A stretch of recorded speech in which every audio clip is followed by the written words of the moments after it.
All right, good evening, everybody, and welcome to the first lesson on advanced English writing. And this is finally the chance for me to focus on what it takes for you to get from a C or a D to an A or A plus even. So we are going to be focused on that during the 4 lessons in advanced writing. I'm going to introduce what is advanced writing and how the best writers think. Advanced writing starts with the big picture. You cannot write the same way that you did in primary school in Form 5. You have to level up. You have to understand that as you progress in your education, the essays are going to be getting bigger, the word counts are going to be adding more zeros at the end, and then there will be a lot of higher difficulty in the essays that you have to write after this.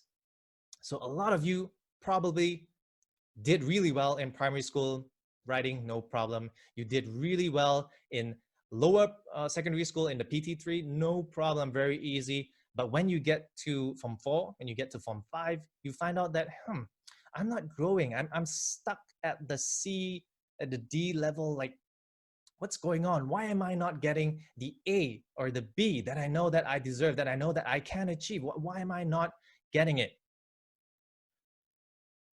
So I will share with you today what you can do, the steps and the concepts that you need to know in order to help yourself break through that glass ceiling into the best grades that you can get. So how do you stand out? You have to be in the top percentile. You have to do better than tens of thousands of students in order to get an A. So you have to be able to see the big picture. How do you stand out in such a big group of people? How do you show the best side of your writing skills inside your essay to get the highest grade? And those are questions that I will try to address. But before we go into that, let's take a brain break. I have a riddle to share with you. And the riddle is, the more you take, the more you leave behind. What am I? I will give you the opportunity to key in your guesses at the end of the lesson today. So stay tuned. What steps do you take when writing? I know that you cannot show me what your process is like. I just want you to participate in this thought exercise, and it's very important that you do it. If you want to succeed, if you want to be cemerlang, if you want to get A's, you have to follow this lesson. You have to listen and you have to do it. You can't just sit there and act like you're watching some funny YouTube comedy. This is not comedy. This is serious stuff. This is your future. This is the difference between getting a C and a B, the difference between getting a B and an A. So if you are serious about your results, if you want to succeed, participate in this. So think about how you write. What is your step-by-step process? What is your step 1 when you get a question? What is the step 1 that you do? What's the step 2? What's the step 3? And what's the step 4? Let me guess what your process is like. I've seen a lot of students do this, so it might be true for 99% of you. Let's say during the exams, right? And before the exam, you're nervous like crazy. Oh no, I have to write an essay today. And you're nervous. You get the question, and what do? You write like crazy. You write like there's no tomorrow. And once your time is up, you just hand in your work. That's for the exams. So what is the writing process, and what should it be if it's not supposed to be what I showed earlier? This is a picture that shows you what the different parts of the process of writing is supposed to be. And this is especially useful for you if you are doing homework. You have the pre-writing, then you go into the actual writing itself, and then you respond to your own work, you check it yourself or someone else checks it for you, and then you revise your work, you edit it, and finally you share it or you hand it in to your teacher or you put it on a blog or you put it on your Instagram or whatnot. So this is a typical writing process. It has to go through all of these steps. And if you are writing at a very high level, let's say at a university bachelor's degree, this is basically what your writing process looks like. It's kind of complicated. It goes here and there and everywhere. What is the A+ writing process? Like, what is the best thing that you can do? And if you are writing for section B, continuous writing in SPM, you have to be aware that your audience is teachers like myself, and we are reading 1,000 essays every day. How are you going to stand out and how are you going to appeal to us and attract our attention to your essay? If you can do that really well, that means that you might get a higher grade. And it all starts from the most fundamental first step, which is to plan your essay. When you get the question, read it and identify the topic and the audience. Next, you brain dump. I want to call it brain dump because don't judge the ideas, just generate the ideas. When you get the question, you have 5 questions for section B. Choose 1 or 2 that you like and generate ideas. Just generate and dump everything that's in your brain. Why? Because your brain needs to come up with a bunch of lousy ideas before it comes up with a really good one. So if you don't get all of it out of your brain, it's just going to be stuck there like a drain with a lot of masks. It's going to get clogged up. So you want to dump all the nonsense out of your brain so that the best ideas can come out. That's why the planning process is the most important first step that you have to take. Next, when you have all your ideas there, you choose which one you like and you sequence them. If you are writing a factual essay or an argumentative essay, you need to put your best points first and have your weaker points after that, because you want to make a good impression with your reader, your examiner at the very beginning.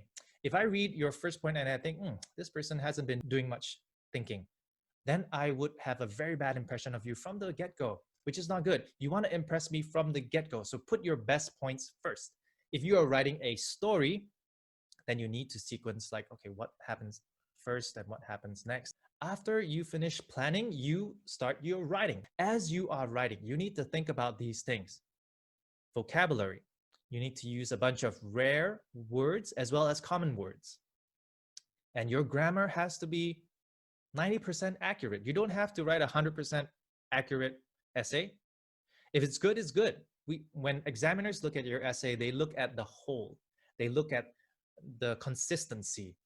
If you are able to be really creative and if you have a very good way of expressing in your essay your ideas and your thoughts, then there is no problem for you to make some minor mistakes here and there, because we understand that you only have 1 hour and you can't possibly write a 100% accurate essay in such a short time frame with so much pressure. You know that your future depends on this little piece of paper, but it needs to be accurate enough, at least 90% if you want to get a B or low A. If you want to get a high A, you need to have, of course, higher accuracy. And when you are writing, you need to use all 4 sentence structures. I covered all of these things in the basic English writing lessons. Go back to the videos and check them out. And as you are writing, make sure that the flow of your ideas is good. You can use stuff like sequence connectors as well as complex sentences to make your ideas flow better. Finally, you need to check your essay at the very end. You can't just write, and then expect your essay to be really good. No, even I myself, when I took the TOEFL exam, I had to check my essay before I handed it in. And what do I check for? I check for number 1, clarity. Sometimes what I write and what I think it means is different from what the reader reads and understands. You need to make sure that you're not stuck inside of your head and you think that the other person is your clone and can understand everything that you write perfectly the way that you want them to. They are stressed out. They have 100 other essays to mark in that day. So you need to make the examiners work easier. So make sure that your sentences are clear. What's going on in this sentence? What are you focusing on? Some students like to make their sentences really complicated, a lot of attachments, a lot of complexity. If done well, that's great. But if you don't do it very well, it's going to be very confusing for the examiner to read and it's not clear. So sometimes writing shorter sentences and more simpler sentences might be the way to go to get an A. So check your work after you finish for clarity. Make sure that when people read this essay, they can understand what you want them to understand. Read it from the eyes of a third person. The next thing that you check is logic. Make sure that your essay is logical. Don't write about something that might not make sense. As well as check your organization. Make sure that you have introduction, a body, and a conclusion, and it's organized in a logical way. Finally, you refine your essay. So as you check, you read it again, you look at the grammatical mistakes and you fix them. You look at your vocabulary and you think, is there a better word that I can use for this? If this is a very simple word, maybe I can use a different word that will show a deeper meaning, that will show that I have the ability to use more difficult or more rare words. And if you don't have uh, proverbs, idioms, or quotes in your essay, when you check, that is the best time to put them in. If you are writing an SPM essay, you have 1 hour to write your section B continuous writing essay. So in that 60 minutes, how many minutes do you allocate for planning? Let me see what you think. For planning, I would recommend that you spend no more than 5 minutes. What about writing? How much time should you spend on writing? So you spend around 45 minutes writing. For an essay, like let's say for SPM, for an essay of 350 words, 45 minutes is sometimes not enough time. So how do you make sure that you write everything that you need to write in 45 minutes? Practice. You need to do a lot of essays.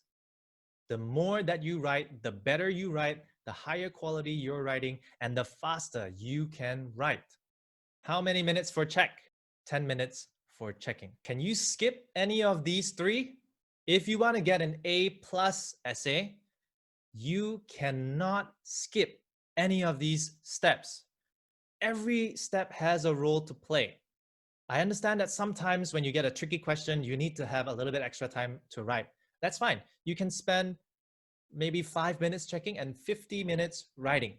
The time at the end is adjustable. You adjust it according to what you need.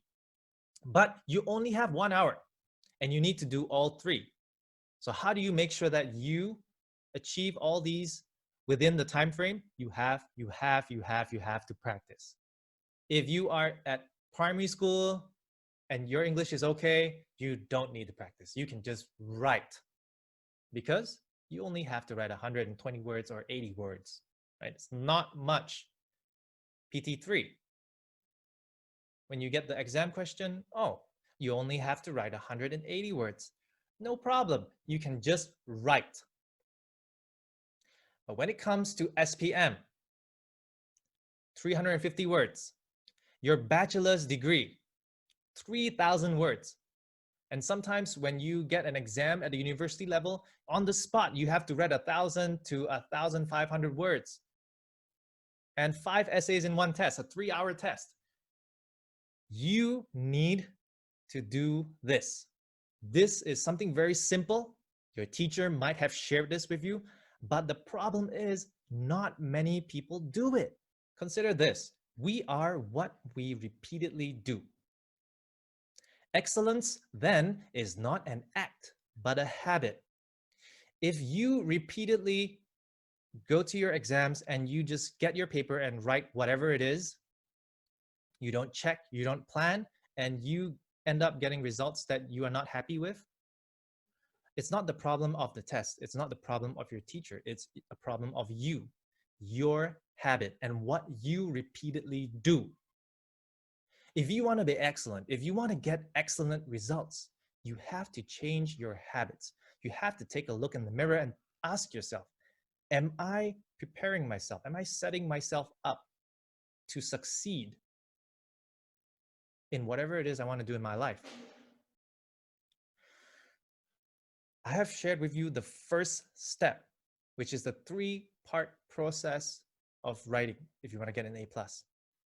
From today onwards, tell yourself in your heart and in your mind that you are going to do this. And I guarantee you that you will see results. You will see that your essays are way, way, way better. How's that for a free seminar?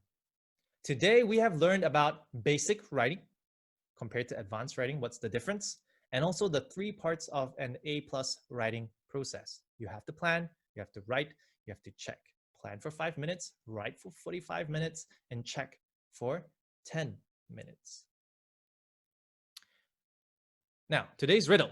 The more you take, the more you leave behind. What am I? Let me give you the answer. Footsteps. The more footsteps you take, the more footsteps you leave behind. June is when I'm giving free classes, and I'm giving you the best of the best right here. In July, I'm going to start my paid classes. That's it. Thank you very much, everybody. I will see you then. Ta-ta!